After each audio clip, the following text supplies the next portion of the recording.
Akaza, the Upper Moon 3. For the demon slayers, his name is synonymous with brutal strength, merciless cruelty, and deep sorrow. He is the monster who killed Kyojuro Rengoku, the beloved pillar of fire. He is the embodiment of the brutal philosophy of social Darwinism. The strong have the right to live, the weak deserve to perish. A creed born not from arrogance, but from the deepest wounds. Each blow possesses astonishing power and extraordinary regenerative abilities. But, behind the yellow eyes bearing the kanji 3 moons above, lies the story of a young man named Hakuji. This is not a story about a monster born evil. This is a story about how a man who once swore to protect others became a machine of destruction. This is a tragic study of how the highest virtues, love and loyalty, when destroyed, can mutate into the purest form of evil.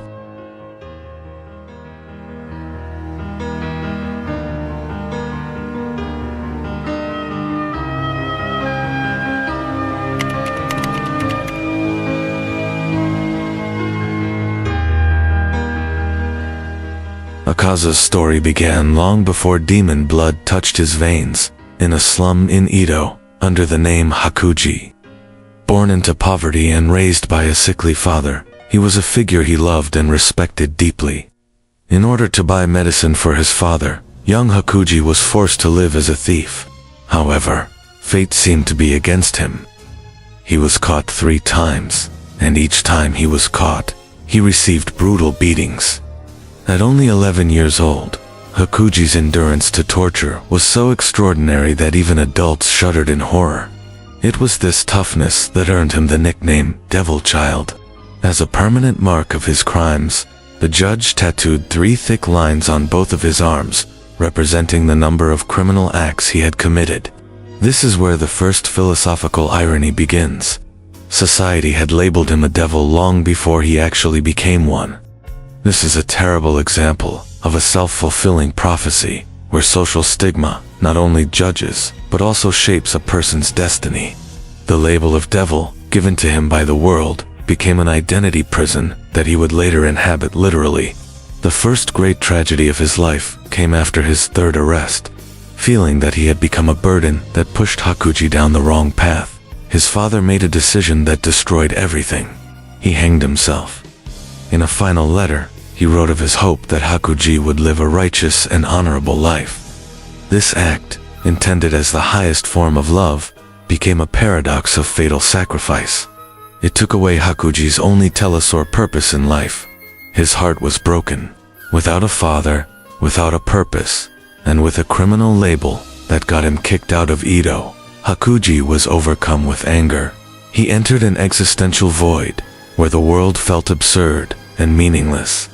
His anger was not just an emotion, but a futile rebellion against a universe he considered unfair. He vented it by fighting aimlessly.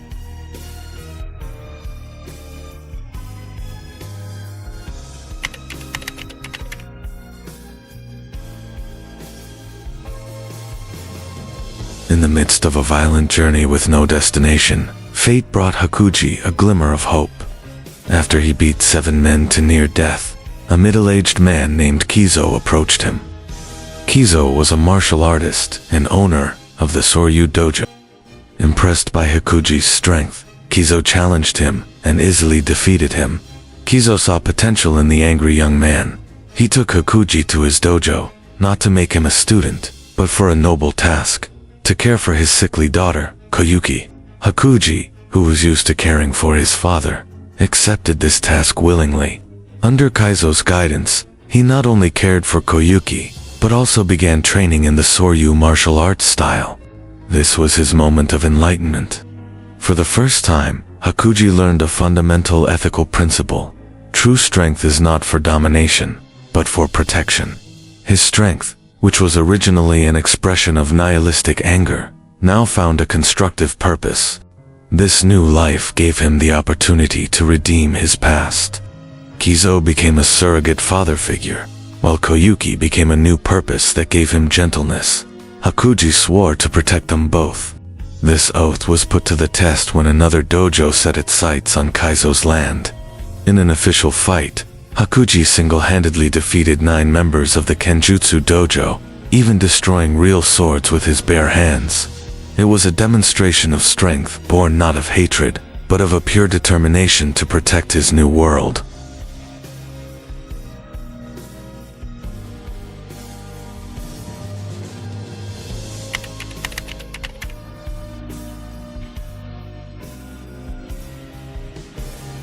Over time, Hakuji and Koyuki's relationship blossomed into true love. Seeing their bond, Keizo offered Hakuji everything, inheriting the dojo and marrying Koyuki. With a heart full of gratitude, Hakuji accepted, promising to protect the bright future ahead of him. The peak of Hakuji's happiness came one night at a fireworks festival. Under a sky decorated with colorful lights, Koyuki asked if Hakuji would marry her. This moment became the most precious memory, a sacred promise about the future. However, that happiness was snatched away in the most cowardly way possible. While Hakuji was visiting his father's grave, the Kenjutsu dojo poisoned the well at the Soryu dojo. Upon his return, Hakuji found his nightmare had come true. Keizo and Koyuki were dead. This instilled a bitter lesson that would become the core of his future devilish philosophy. All the strength and martial arts skills he had honed to protect others were powerless against such cunning actions. He was defeated, not by superior strength, but by the moral weakness of his opponent, who chose poison over honorable combat. This is where his beliefs became distorted. If the world did not value honorable strength, then the only thing that mattered was absolute power itself. For him, weakness, both physical and moral, became synonymous with the betrayal and corruption that had taken everything from him.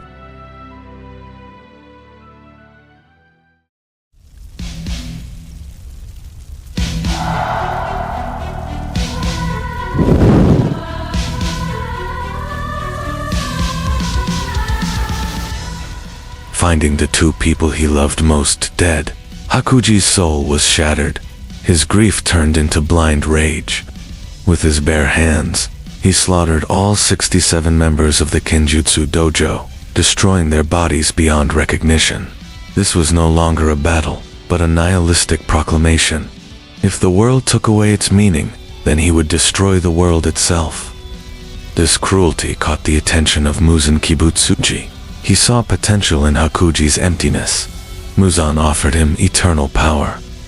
To Hakuji, the offer meant nothing. He had lost everything for the second time.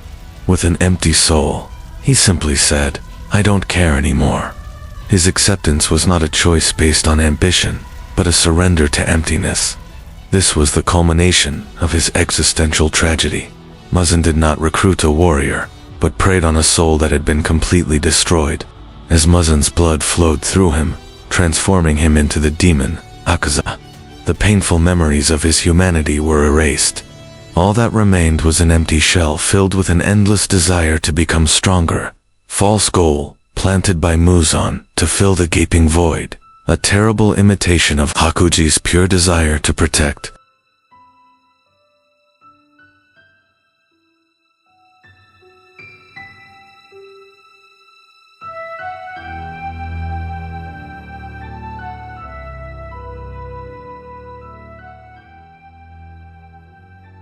For hundreds of years as Akaza, he lived by one principle: power is everything.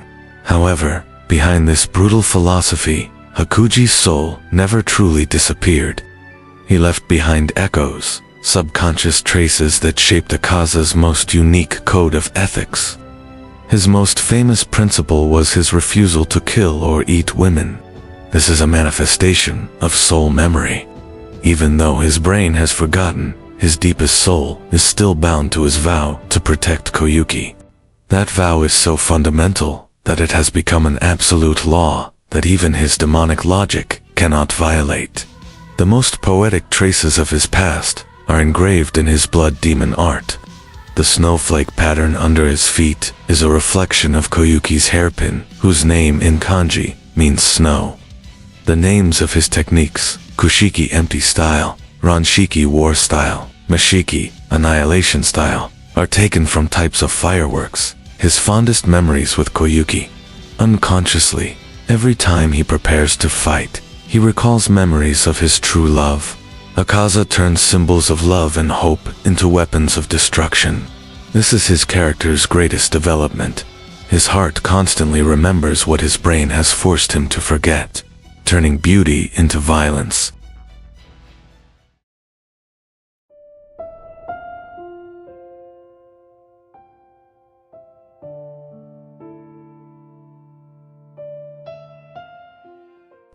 His final battle against Ju and Tanjiro became a philosophical battle. Tanjiro's words that the strong exist to protect the weak awakened the long-buried voices of Keizo and Koyuki. The turning point came when Tanjiro reached a selfless state and saw the transparent world.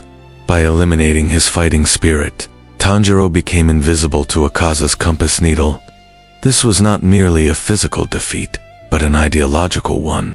Akaza's entire philosophy of power struggles and the will to power was destroyed in the face of a higher philosophy. Power born from the emptiness of ego and empathy. After being beheaded, his determination kept him fighting. However, when Koyuki's spirit appeared and asked him to stop, the dam in his mind broke. His human memories returned. He saw himself in the mirror, the monster he hated. Hakuji had returned. This is where he performed the final act of true free will. Remembering who he was, he refused the orders of Muzan, the representation of his demonic destiny. With a sincere smile for Tanjiro, Akaza destroyed himself. In the end, he used his absolute power to do what Hakuji had always wanted, to protect others, to protect them from himself.